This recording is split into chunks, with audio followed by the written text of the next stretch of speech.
नमस्ते। आज हामी राष्ट्रिय पोषण लेखाजोखा अभियानमा प्रयोग हुने कोबो कलेक्ट टुलको बारेमा छोटो भिडियो बनाउन गइरहेका छौँ। यो भिडियोले राष्ट्रिय पोषण लेखाजोखा अभियानको क्रममा कोबो टुल प्रयोग गर्नमा पक्कै पनि सहयोग मिल्नेछ। सबैभन्दा पहिला यो कोबो कलेक्ट टुलको लागि एन्ड्रोइड मोबाइल चाहिन्छ। हामी एन्ड्रोइड मोबाइलमा प्ले स्टोरमा जान्छौँ। प्ले स्टोरमा गइसकेपछि हामी यहाँ कोबो कलेक्ट भनेर सर्च गर्छौँ। KOBO कोबो कलेक्ट भनेर सर्च गर्छौँ। कोबो कलेक्ट सर्च गरिसकेपछि हामी त्यसलाई इन्स्टल गर्छौँ। यो इन्स्टल भएपछि हामी यसलाई ओपन गर्छौँ। ओपन गरिसकेपछि हामीसँग दुईटा अप्सन आउँछ, कन्फिगर विथ क्युआर कोड र म्यानुअली इन्टर प्रोजेक्ट डिटेल्स। हामीसँग क्युआर कोड भएकोले यो प्रोजेक्टको लागि हामी कन्फिगर विथ क्युआर कोड गर्छौँ। क्युआर कोडसँग कन्फिगर गर्ने बित्तिकै हामीसँग यसरी kc.fwd.gov.np मा यो चारवटा अप्सन आउँछ, start new form, draft, ready to send अनि सेन्ड। यतिसम्मको लागि यहाँसम्म चाहिँ इन्टरनेट आवश्यक पर्छ हामीसँग भने यसपछि चाहिँ हामी डाटा कलेक्सनमा जाँदाखेरि इन्टरनेट नभए पनि हामी काम गर्न सक्छौँ। सबैभन्दा पहिला स्टार्ट न्यू फर्ममा जाउँ। स्टार्ट न्यू फर्म हामीले गरिसकेपछि हामीले यहाँ दुईटा अप्सन हेर्न सक्छौँ। पहिलो अप्सन डेमो स्क्रिनिङ टुल भन्ने छ। यो चाहिँ हामी प्र्याक्टिस गर्नको लागि, तालिम प्रयोजनको लागि प्रयोग गर्छौँ भने नेसनल स्क्रिनिङ प्रोग्राम चाहिँ यो वास्तविक स्क्रिनिङ कार्यक्रमको बेलामा समुदायमा रहेका बालबालिकाको मापन गर्ने बेलामा प्रयोग गर्छौँ। दुवैमा एउटै फारम भएकोले एउटामा प्र्याक्टिस गरिसकेपछि स्क्रिनिङ प्रोग्राममा हामीले मजाले गर्न सक्छौँ। अहिले हामी डेमोमा जान्छौँ। डेमोको तथ्याङ्क हामी विश्लेषण गर्दैनौँ, तर प्र्याक्टिस गरेको कुरा नेसनल स्क्रिनिङ प्रोग्राममा गयो भने यसले हाम्रो डाटाको क्वालिटी खस्किने हुने भएकोले प्र्याक्टिस गर्दा डेमोमा मात्र गर्ने र वास्तविक डाटा इन्ट्री गर्दाखेरि डेमोमा नगरी नेसनल स्क्रिनिङ प्रोग्राममा चाहिँ इन्ट्री गर्नुपर्ने हुन्छ। डेमो स्क्रिनिङ टुल्सलाई क्लिक गरेपछि हामीले यहाँ एउटा मेसेज पाउँछौँ, यो टुल तालिम प्रयोजनको लागि मात्र हो, कृपया वास्तविक डाटा इन्ट्री यसमा नगरिदिनु होला, धन्यवाद भनेर।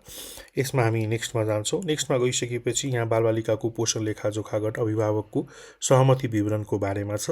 यसमा तपाईँले आफ्नो नाम, स्वास्थ्य संस्था को बारेमा र त्यसै गरी यो किन हामीले पोषण लेखाजोखा गरिरहेछौँ भन्ने कुरा बारेमा जानकारी गराउँछौँ र अन्त्यमा हामी केमा सुरु गर्न सक्छु भनेर सहमति लिन्छौँ।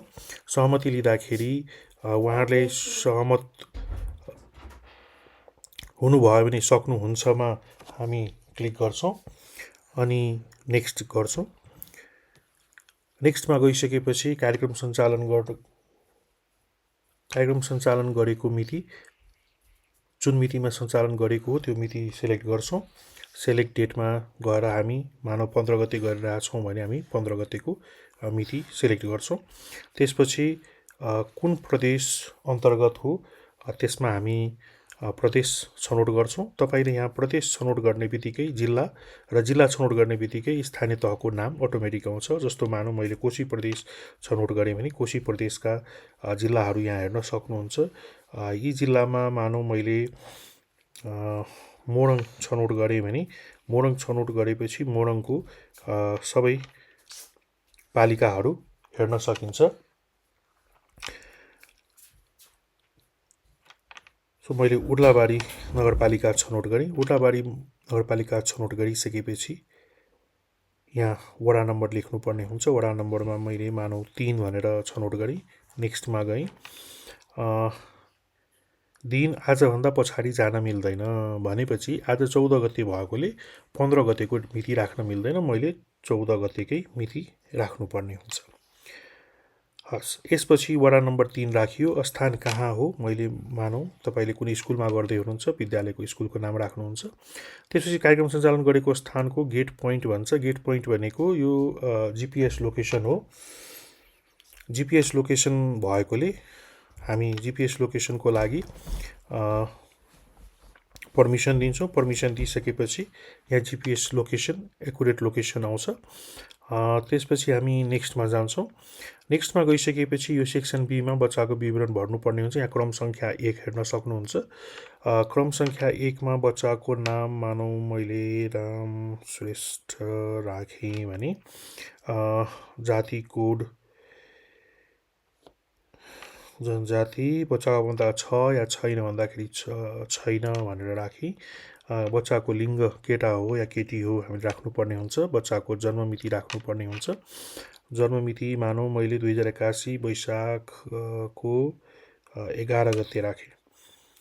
यो राखिसकेपछि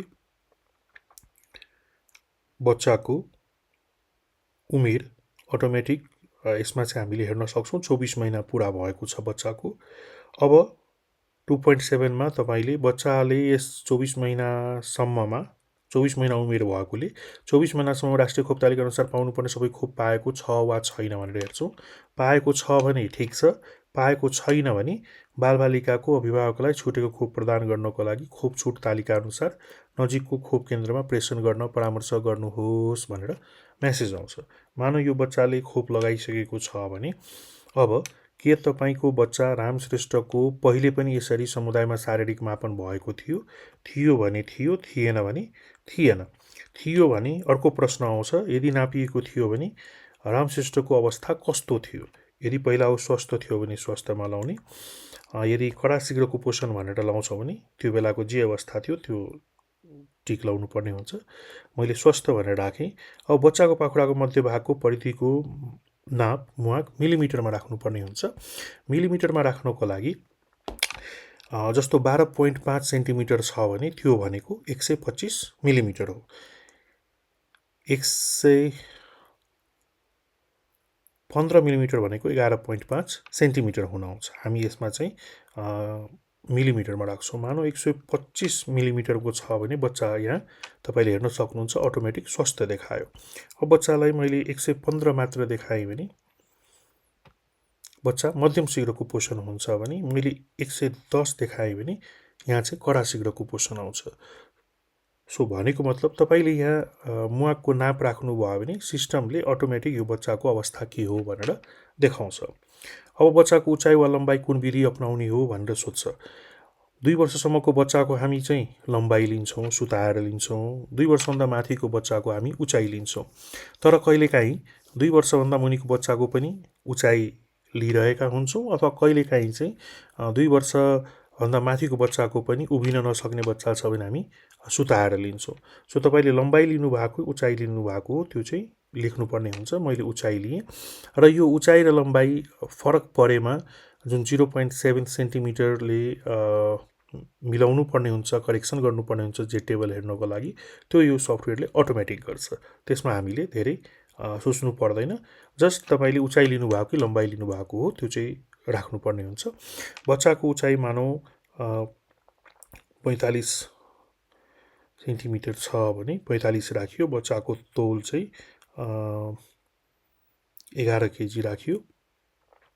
अब यति राखिसकेपछि दुवै खुट्टा सुन्निएको छ या छैन भन्दाखेरि दुवै खुट्टा नसुन्निएको अथवा सुन्निएको छ भने plus, double plus, triple plus जुन हुन्छ, जुन हामीले आइएमएम तालिममा सिकेका छौँ त्यो अनुसार राख्छौँ। र यहाँ हेर्न सक्नुहुन्छ बच्चाको अन्तिम नतिजा बच्चा स्वस्थ रहेकोले नियमित आमाको दुध र पोसिलो खानेकुरा खुवाउने गर्नुहोस् भनेर मेसेज आयो। अब यो मानव बच्चाको तौल चाहिँ 5 केजी मात्र थियो भने यहाँ चाहिँ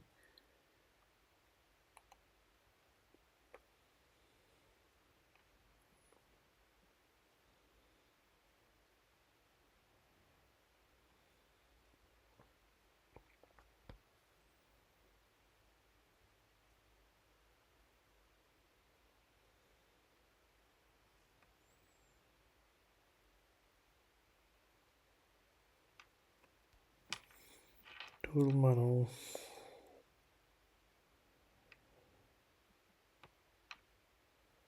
8 केजी राखियो। स्वस्थ छ बच्चा। मानौ मैले यहाँ 5 केजी राखेँ। 5 केजीमा पनि स्वस्थ नै देखाइरहेछ। मानौ 3 केजी राखियो भने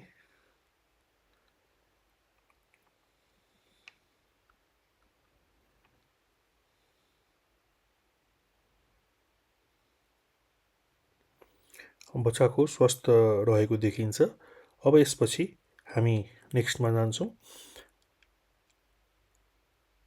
अब यहाँ ध्यान दिनुपर्ने कुरा के छ भने थप बच्चा बाँकी छ भने, जस्तो अब एउटा बच्चा भयो, अरू बच्चा त्यहाँ हाम्रो समुदायमा छन्, हामी सँगसँगै लिइरहेका छौँ भने हामी अर्को बच्चाको एडमा क्लिक गर्छौँ। यदि सबै सम्पूर्ण बच्चाहरू यसरी भर्दै एड गर्दै जाँदाखेरि सबै बच्चा सम्पूर्ण बच्चाको सकिसकेको छ भने हामी चाहिँ क्यान्सलमा क्लिक गर्छौँ। जसरी यो नेक्स्टमा जाँदाखेरि अब हेर्नुहोस्, यहाँ बच्चाको उचाइ चाहिँ बिग्रेको थियो अघि 45 सेन्टिमिटर, मानौँ 50 सेन्टिमिटर भयो।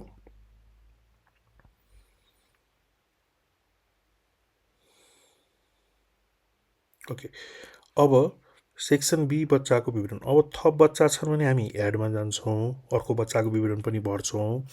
त्यसपछि त्यो सकेपछि फेरि अर्को बच्चाको आएपछि फेरि हामी एड भनेर थिच्छौँ र फेरि अर्को बच्चाको भर्छौँ, विवरण लिन्छौँ। होइन, अब चाहिँ 10वटा बच्चा थियो, 10वटा बच्चाको लिइसक्यौँ एड गर्दै जाँदाखेरि, अब सकियो भनेपछि हामी क्यान्सलमा जान्छौँ। क्यान्सल गरेपछि त्यो फारम रद्द हुने होइन कि सेभ भएर बस्छ। क्यान्सल गरेपछि अब आउँछ स्वास्थ्य सेक्सन सी भनेर आउँछ, स्वास्थ्यकर्मीको नाम आउँछ। स्वास्थ्यकर्मीको नाममा हामीले भनौँ न मनोज भनेर सेभ गऱ्यौँ, पारामेडिक्स भनेर। त्यसपछि मोबाइल नम्बर पनि हामीले राख्यौँ। अब यहाँ राखिसकेपछि यहाँ पनि दुईवटा अप्सन आउँछ नेक्स्ट गरेपछि, एड भन्ने आउँछ, क्यान्सल भन्ने आउँछ। एड भनेको अरू पनि स्वास्थ्यकर्मी हुनुहुन्छ, एकभन्दा बढी स्वास्थ्यकर्मी हुनुहुन्छ भने एडको अप्सनमा जाने, एड गर्छौँ। होइन, हामीले एड गर्दै गयौँ, अब 3जनाको यहाँ विवरण भरिसक्यौँ, अब नयाँ थप स्वास्थ्यकर्मी हुनुहुन्न भने हामी चाहिँ क्यान्सलमा जान्छौँ। यति गरिसकेपछि यसको चाहिँ हामी यो फारम तयार भइसकेको छ। अब हामीसँग दुईवटा अप्सन छ, सेभ एज ड्राफ्ट र सेन्ड। तपाईँले यसमा केही कुराहरू एडिट गर्नुपर्ने छ, पछि सच्याउनु पर्ने छ, म एकचोटि कन्फर्म गरेर मात्र पठाउँछु भन्ने लाग्छ, अथवा तपाईँसँग अहिले इन्टरनेट छैन भने तपाईँ सेभ एज ड्राफ्ट गर्नुहोला। तपाईँले लिएको डाटा सबै ठिक छ, मैले एडिट गर्नुपर्ने छैन, अब मैले चाहिँ डाइरेक्ट मसँग इन्टरनेट पनि छ, म यसलाई सिधै सिस्टममा पठाउँछु भन्ने लाग्छ भने तपाईँले सेन्डमा क्लिक गर्न सक्नुहुन्छ।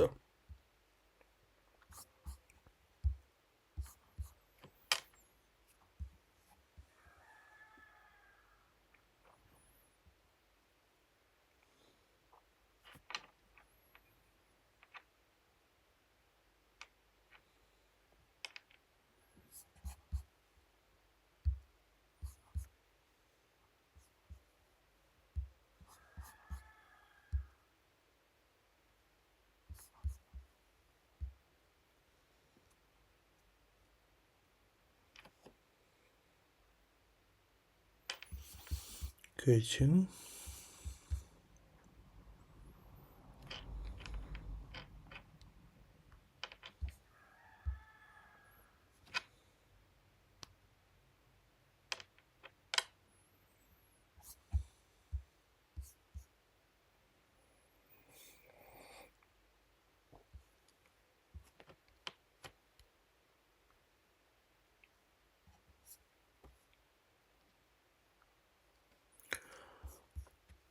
सो अब तपाईँसँग दुईवटा अप्सन हुन्छ। अब सेभ एज ड्राफ्ट, मानौँ तपाईँ समुदायमा हुनुहुन्छ, इन्टरनेट छैन भने सेभ एज ड्राफ्ट गर्नुहोला। होइन भने सबै ठिक छ, फारम ठिक छ र तपाईँले यो सिस्टममा पठाउन खोज्नु भएको छ भने सिधै सेन्ड गर्दा हुन्छ। म पहिला सेभ एज ड्राफ्टमा राख्छु। सेभ एज ड्राफ्टमा राख्नु थिच्नु भयो भने तपाईँले यहाँ अब ड्राफ्टमा एउटा फारम हेर्न सक्नुहुन्छ। अब यो फर्म तपाईँले जुन अघि भर्नुभएको थियो, जे नाम दिएर सबै कुराहरू यहाँ भर्नुभएको थियो, त्यो चाहिँ यहाँ देखिन्छ।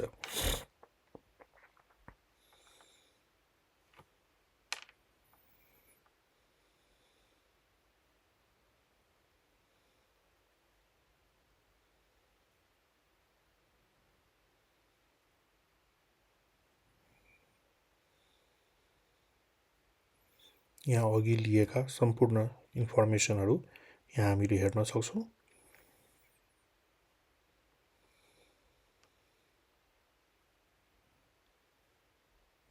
अब यहाँ हामीले सबै कुरा सच्याइसक्यौँ भनेपछि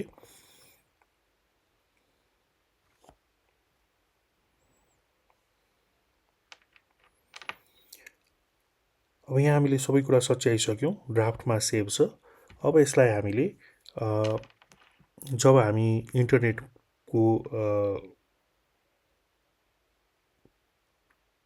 उपलब्ध हुन्छ त्यो बेलामा हामी यसलाई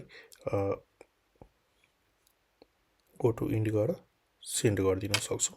सेन्ड हुने बित्तिकै यो सेन्टमा जान्छ। अब यो चाहिँ यो जुन फारम थियो त्यसमा तपाईँले जतिवटा बच्चाको भर्नु भएको थियो 8वटा 10वटा 12वटा 15वटा जति बच्चाहरूको भर्नु भएको थियो त्यो चाहिँ सेन्ड भइसक्यो।